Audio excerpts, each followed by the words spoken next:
Hey guys, and welcome to another First Impressions video. Today we are looking at The Spirit, which is a top-down RPG.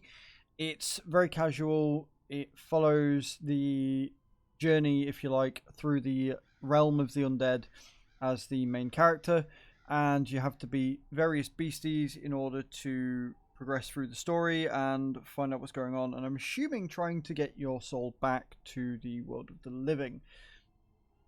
It's certainly an interesting concept, but at the same time, it's kind of something that's been done many times before, so I would expect something spectacular. On that note, the options menu is lackluster at best. There's nothing here. Also, apparently it refuses to save Ultra. I've selected Ultra twice now, and it keeps going back to high. Doesn't look like there's a frame rate cap, or if there is, I don't know what it is. No VSync available, etc. So some systems may struggle if you do decide to stream this game. Let's jump into it and see what it's all about. Alright then, here we are. This is the world that you're traveling in. Now, similar to another game that I played that was very much like this, you have to hold down the right mouse button in order to move, and it's kind of, I don't like it. I prefer just being able to tap where I want it to go and my character move there. It is just, it's more fluid that way, honestly. Maybe it's because I'm used to games doing it that way. I just don't like holding down the right mouse button to move. It makes your hands ache after a while. So yeah, the first thing that I kind of feel of or get a feeling of when I play this is it's kind of like a budget Path of Exile, right? That's the kind of feeling that I get from the get-go. It's very much that's the sort of style that they've gone for.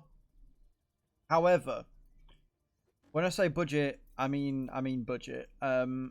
Assets and UI wise, it's not ideal.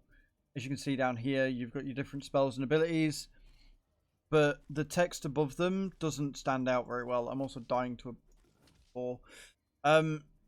Yeah, the text doesn't really stand out very well, and the tutorial doesn't really do a huge amount to explain what it is you've got to do and how the mechanics work.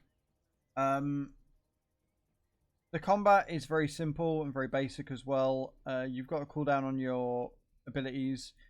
I don't know whether you can go through and improve your abilities, but at the same time,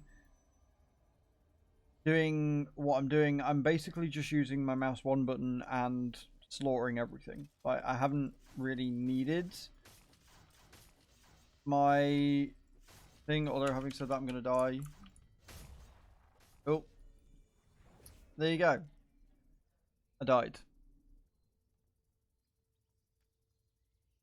I don't know what that means. Also, saving in this game is weird. Like, I saved at a certain point and it seems to just take me back to this part. So I don't know what it saved, what it hasn't. If any of the items I picked up have saved or not. You've got a mana pool and you've got a health pool. Again, very similar in the bottom right hand corner here to Path of Exile. I do like the moving avatar though. I will say that. If there was one thing I like from this entire UI system, it is the avatar. It's pretty cool. The problem I've got with everything else is that it's very hard to see on certain sort of backdrops, right?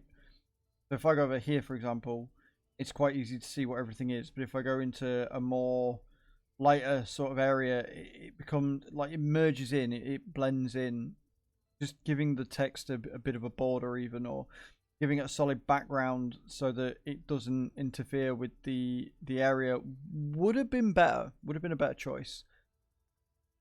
It's very smooth. It runs very well mechanically. It's fine.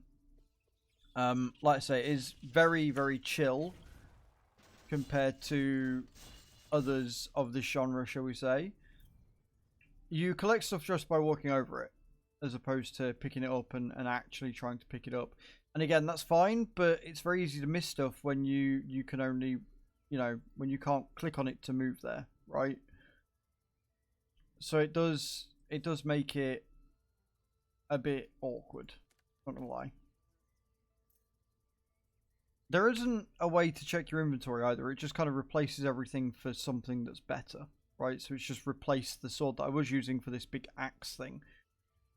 But it doesn't appear like there's any stats readily available. It doesn't show you how it's better or if it's worse even. And even then, I don't know how to re-equip or change the stuff I want to use. So those more hardcore players out there maybe who wanted to do it on a basic only run, it could be a bit difficult if you pick something up accidentally.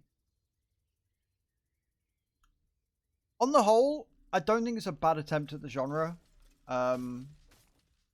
It's pretty, like I say, it's pretty simple, but it can be fun. And if you're looking for a pretty casual introduction into this sort of top-down RPG genre, then this is a good way of doing it, right?